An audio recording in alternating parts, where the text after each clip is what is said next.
শিকার করব না, চাষ করব না। শিকার করব না, চাষ করব না, বা চাষ করব না, শিকার করব না, ইস্টবেঙ্গল সংক্রান্ত একটা আলোচনা। তো আজ একটু আগেই দেখলাম ইস্টবেঙ্গলের অনূর্ধ্ব-17 টিম সুপার জায়ান্ট অনূর্ধ্ব-17 টিমের কাছে হেরে গেছে, 1-0 গোলে হেরে গেছে। তো ম্যাচের হাইলাইটস এখন দেখে উঠতে পারিনি। তো সেই নিয়ে এবং এইসব বিষয়ে শিকার চাষ নিয়ে একটু আলোচনা করব। কিন্তু সবার আগে আমি আইএফএকে ধন্যবাদ জানাতে চাই, কেননা গতকাল আইএফএ টিভির যে একটা ইউটিউব চ্যানেল আছে সেখানে একটা সংবাদ দেখলাম, একটা সিদ্ধান্ত দেখলাম, যেটা আমি বহু আগে আমার চ্যাট ফোরামে বলে আসছিলাম, যে গোটা বাংলা জুড়ে, বাংলার যতগুলো ডিস্ট্রিক্ট আছে, কতগুলো ডিস্ট্রিক্ট আমি জানি না, 22-23 কিছু একটা হবে, 22 হয়তো, পুরো ডিস্ট্রিক্ট চষে চষে আপনাকে কিন্তু ট্রায়াল নিতে হবে। তো দেখলাম এই অনূর্ধ্ব-20 যে জাতীয় প্রতিযোগিতা হবে, সেই প্রতিযোগিতার জন্য যে বাংলা টিমের চয়ন হবে, সিলেকশন, সেই সিলেকশন করার জন্য আইএফএ সিদ্ধান্ত নিয়েছে যে সমস্ত ডিস্ট্রিক্ট জুড়ে ট্রায়াল করবে এবং 12টা জোনে ভাগ করে, মানে বাংলাকে 12টা জোনে ভাগ করে 12টা জোনে আলাদা আলাদা ট্রায়াল করবে এবং তারপর একটা ফাইনাল সিলেকশন করে বাংলা অনূর্ধ্ব-20 টিম সিলেকশন হবে। তো এই কথাটা কিন্তু আমি বহু আগে বারংবার বলেছিলাম ইস্টবেঙ্গলকে আমার চ্যাট ফোরামে, মানে এমন না যে ক্লাব কর্তাদের কানে কানে বলেছিলাম, ক্লাব কর্তা কাউকে চিনিও না, কাউকে আমি চিনি না। তো এইটা করলে কি হবে? এটা করলে মানে হাতি ঘোড়া দারুণ কিছু হবে না, এটা করলে শিকার করা হবে, মানে হান্টিং, যেটা আদিম যুগে মানুষ করত। মানুষ যখন চাষাবাদ শেখেনি, ফার্মিং এগ্রিকালচার শেখেনি, মানুষ তখন শিকার করত। এখনও যেটা করে যারা জানোয়ার, পাখি, মাছ, মানুষ হচ্ছে সর্ব উৎকৃষ্ট জীব, তাই মানুষ কিন্তু শিকারের পথ থেকে সরে গিয়ে চাষ বা ফার্মিংয়ে চলে গেছে। যে কোনো জিনিসের ফার্মিং মানুষ করে খাদ্য সংক্রান্ত ব্যাপারে, মূলত সে আপনার ভেজ হোক, নন ভেজ হোক, পোলট্রি, যাই হোক, মানুষ চাষটা শিখে গেছে। তো ট্রায়াল প্রসেস হচ্ছে এক প্রকার শিকার বা হান্টিং। কেন হান্টিং বলছি?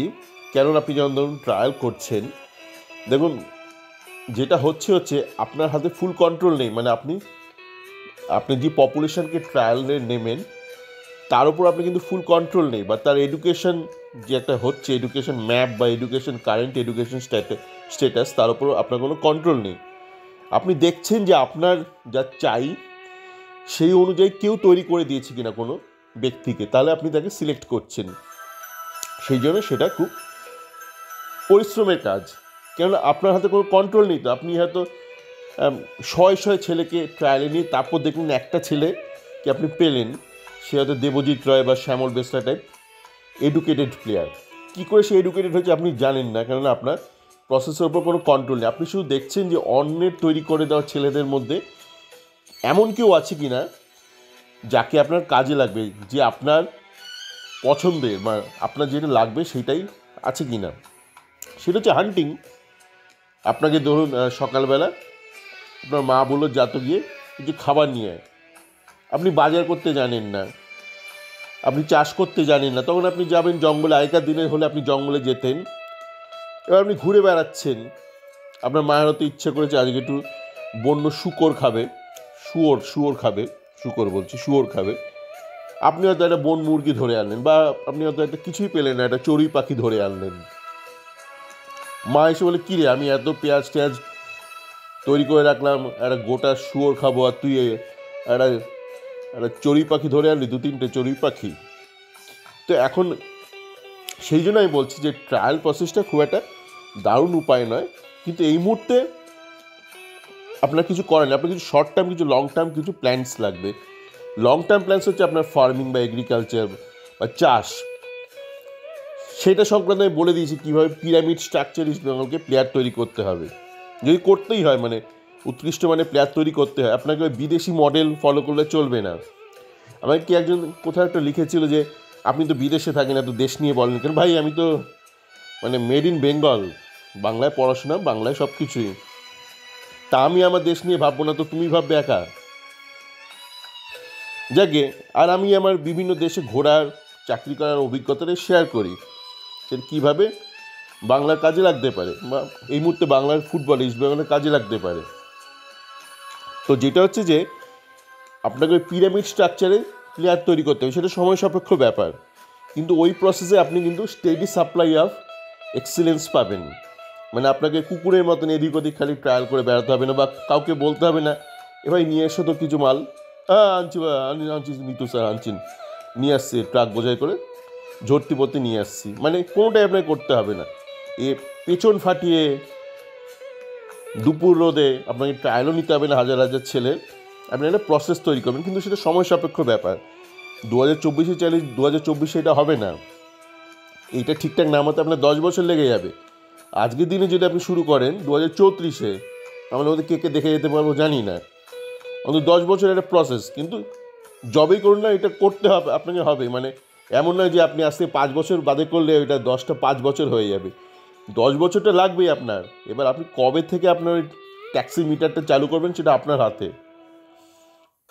আপনি যাই ভিশন বলুন, 2047 ভিশন বলুন, 3047, 4047, আপনি জবে শুরু করবেন তবে থেকে মিনিমাম 10 বছর লাগবে ঠিকঠাক প্লেয়ার তৈরি করতে। এবার যে হান্টিংয়ের কথা বলছি, দেখুন হান্টিংয়ের ব্যাপারে অনেকেই বলে যে আচ্ছা দাদা কেরালার থেকে তো এই ট্যালেন্টেড প্লেয়ারটাকে ধরে আনলাম, কেন আপনি এরম বলছেন? তা আমার সেখানে প্রশ্ন একটাই, আপনি যে হান্টিংটা বলছেন, আপনি কি আপনার বাড়ির আশপাশে যে জঙ্গলটা আছে সেটা খুঁজে দেখেছেন সেখানে আছে কি না? আপনি ট্যালেন্টেড এই জন্য বলছেন যে আপনার হয়ে আপনি পেছন উল্টে শুয়ে আছেন, আপনি কাউকে বললেন একটা কিছু ধরে আনতো ভাই, সে একটা কাককে ধরে আনলো, কেরালা থেকে একটা কাককে ধরে আনলো, বলে এইটা ये है वहाँ का मुर्गी, केरला में हम काक को मुर्गी बोलते हैं, বা মুরগি কো কাক বলতে হয়, বলে আপনার কাকের মাংস খাইয়ে দিল। কালকে দেখলাম ওই অ্যান্ড্রুজ বলে কোনো একটা ছেলেকে উদুম গালাগাল দিচ্ছে, একটা ইউটিউব চ্যানেলে ওই RFDL ম্যাচে হাইলাইটসটা শেয়ার করেছে, সেখানে দেখলাম অ্যান্ড্রুজ ছেলে বোধহয় 77 নম্বর জার্সি হবে, আমি শিওর নই, মানে ওই খিস্তির সঙ্গে আমি কোরিলেট করলাম, যেটা দেখছি আর যেটা শুনছি সেটা কোরিলেট করে মনে হলো 77 নম্বর অ্যান্ড্রুজ বলে একটা বোধহয় ফরওয়ার্ড ছেলেকে নিয়ে এসে কেরালা থেকে উদুম খিস্তি মারছে তাকে লোকজন, ওই জালিমাল বলছে। তো আমি দেখিনি, না থেকে বলবো না। তো আমার বক্তব্য হচ্ছে আজকে যে অনন্ত 17-তে হারলো, আপনি যদি দেখুন জুনিয়র লেভেলে সবসময় খেলার ফলাফলটা দেখবে না, কেন জুনিয়র লেভেলে আপনার মূল লক্ষ্য কী, জিতলে তো অবশ্যই ভালো, কিন্তু at the end of the day খুব জরুরি এটা জানা যে আমি সেখান থেকে পরবর্তী ধাপের জন্য প্লেয়ার তৈরি করতে পারছি না। আপনি ধরুন জুনিয়র লেভেল সব জিতে বসে রইলেন, কিন্তু সেখান থেকে কোনো প্লেয়ার বেরোলো না, তো লাভটা কী হলো? একটা সময় টাটা ফুটবল একাডেমি থেকে দুটো ছেলে বেরিয়েছিল, আমি আগে বহুবার বলেছি তাদের কথা, দুজন জুনিয়র লেভেলে প্রচুর গোল করতো, একজন হচ্ছে শেখ সঞ্জীব আর একজন হচ্ছে বিমল পাড়িয়া, দুজনেই বাংলার ছেলে, দুজনে একজনও দাঁড়াতে পারেনি সিনিয়র লেভেলে, দুজনে ইস্ট বেঙ্গলে এসেছিলো। বিমল পাড়িয়া শুরুতে ইস্ট বেঙ্গলে এসেছিলো, শেখ সঞ্জীব প্রথমে মহাবাডান তারপর ইস্ট বেঙ্গলে, দুজনে একজনও দাঁড়াতে পারেনি। তা জুনিয়র লেভেলে আমি যে আজকে হেরেছি ইস্ট বেঙ্গল অনন্ত 17 বা গতকাল RFDL যে ড্র করেছে, আমি কিন্তু রেজাল্টটা নিয়ে খুব একটা ভাবিত নই। আমার যেটা মূল বক্তব্য বা যেখানে আমার আপত্তি হচ্ছে এর কী ধরনের খেলাটা খেলছে। অনন্ত 15 তো হেরেছে ইস্ট বেঙ্গল মোহনবাগানের কাছে, তাই ম্যাচটা দেখিনি। আমি এই জুনিয়র লেভেলে ফলাফল দেখে খুব একটা বলতে চাই না, কেন জুনিয়র লেভেলে অনেক ব্যাপার আছে, তার মধ্যে একটা তো থাকে মানে সার্টিফিকেট, মানে আমাদের দেশের, আমি যেহেতু বিভিন্ন রাজ্যে থেকেছি আমি দেখেছি উত্তরের একাধিক রাজ্যে, দক্ষিণের একাধিক রাজ্যে, উত্তর পূর্বের একাধিক রাজ্যে সার্টিফিকেটে কোনো মা বাপ নেই, যে বার্থ সার্টিফিকেটে, সুতরাং সে একটা ফ্যাক্টর থাকে। কিন্তু সবচেয়ে বড় ব্যাপার হচ্ছে জুনিয়র লেভেলে আপনি ঠিকঠাক করে খেলাটা শিখছেন কি না। অনূর্ধ্ব 15 খেলা আমি দেখিনি, শুধু স্কোরের ভিত্তিতে আমি বলতে পারবো না যে অনূর্ধ্ব 15 ঠিক পথে নেই, কিন্তু অনূর্ধ্ব 17 এবং অনূর্ধ্ব 20 দুটোরই একাধিক এক্সটেন্ডেড হাইলাইটস আমরা দেখতে পেরেছি বিভিন্ন ইউটিউব চ্যানেলে। তো সেখানে দেখছি র্যান্ডাম খেলা হচ্ছে, মানে আছে না অফিস পিকনিকে দুপুরবেলা আবার অনেকে মাল ঠাল খায়, বিয়ার টিয়ার খেয়ে চল একটু ফুটবল খেলি, বলটা করে বলটা করে নিয়ে বলটা নিয়ে, বাচ্চারা তো বল খেলছে, মাল ঠাল খেয়ে কেউ হলো মাংসের ঠ্যাংচি হতে চেয়ে একটু ফুটবল খেলে নিল, ওরকম ফুটবল খেলছে আমি দেখছি। মানে অনূর্ধ্ব-17 নিচ থেকে বল তুলে দিচ্ছে। আমি গত বছরই যখন দেবজিৎ রায়ের খেলা দেখতে গিয়েছিলাম ইস্টবেঙ্গল মাঠে, মানে দেবজিৎ রায়ের খেলা দেখতে ভারতে যায়নি, ভারতে গিয়েছিলাম ব্যক্তিগত কাজে। ঘটনাচক্রে তখন ইস্টবেঙ্গল মোহনবাগানের একটা ম্যাচ পড়েছিল। আজকে যেমন ম্যাচ পড়লো মোহনবাগান মাঠে, সেদিন ম্যাচ পড়েছিল ইস্টবেঙ্গলের মাঠে।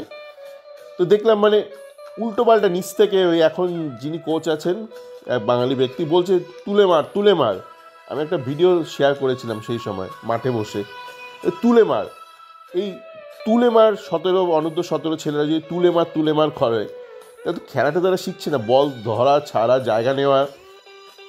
আমি তখন দেবজিৎ রায়ের সাথে সাথে বলেছিলাম আরেকটা ছেলে প্রজ্জ্বলকে বোধহয় প্রমোট করেছে RFDL টিমে, কিন্তু আমি বলেছিলাম আমি বুঝতে পারছি না প্রজ্জ্বল কেমন খেলছে, আর একটু ভালো করে রিসার্চ করে দেখা দরকার। কেননা যেইভাবে খেলছিল ইস্টবেঙ্গল টিমটা, মানে নিচ থেকে মাঝমাঠ এই তুলে মার ঠিকঠাক করে ইভ্যালুয়েট করা সম্ভব হচ্ছিল না প্রজ্জ্বলকে। ওই জন্যই বলেছিলাম যে একটু খুঁটিয়ে দেখা উচিত প্রজ্জ্বল শাহ কতটা খেলা জানে। তো আমি এখনও বলবো না, আমি আগে দেখবো প্রজ্জ্বল শাহ কেমন খেলছে। কেন আরেকটা ছেলের কথা আমি বলেছিলাম,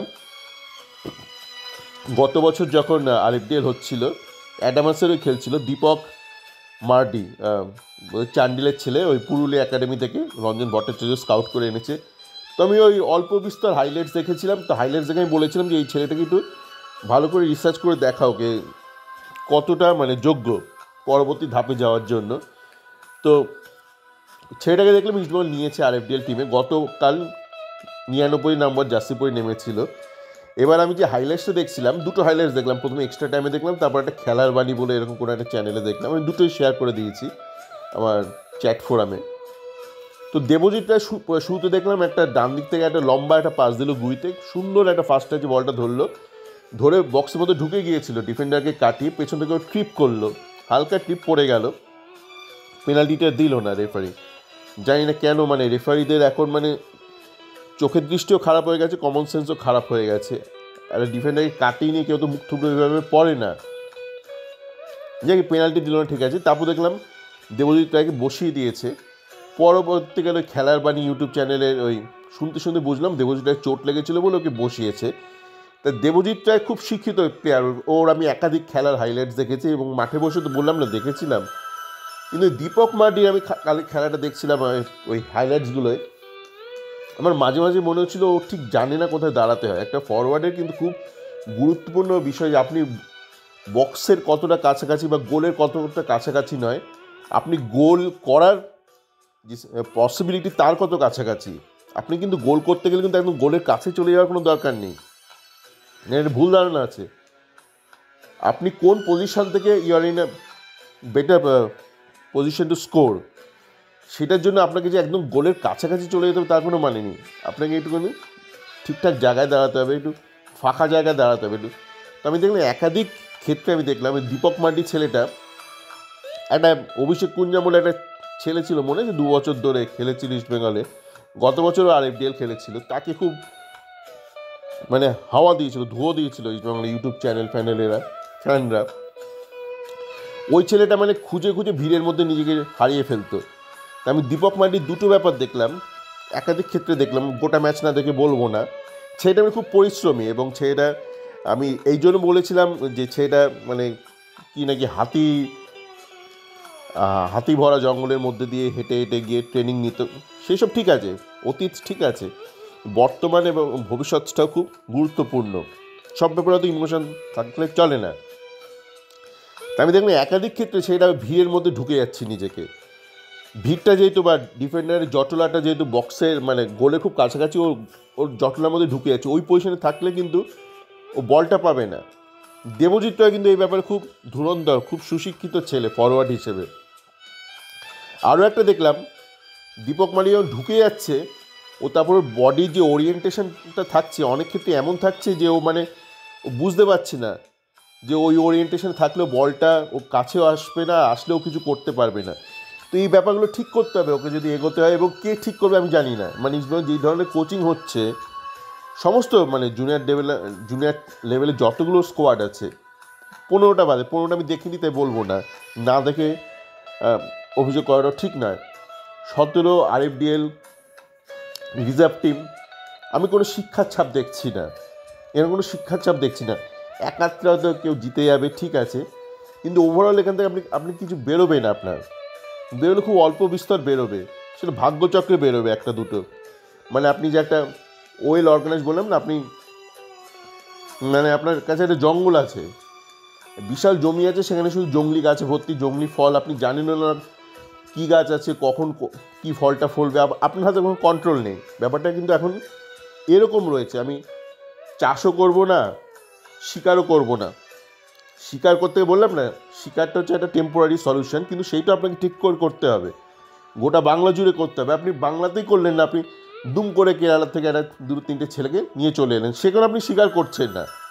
আপনি শিকারটা কোথাও করছেন না, আপনি বাংলাতেও করছেন না, আপনার নিজের বাড়ির পাশে জঙ্গলেও শিকার করছেন না, আপনি কেরালাতেও করছেন। আপনি কেরালাতে কী করছেন, ওই আপনার বিনো আছে চেনা, তাকে বলছেন কাউকে এনে দেবে, সে নিয়ে চলে আসছে। সে কী করে আনছে, কাকে আনছে, কী প্রসেসের মাধ্যমে আনছে, আপনি কিচ্ছু জানেন না।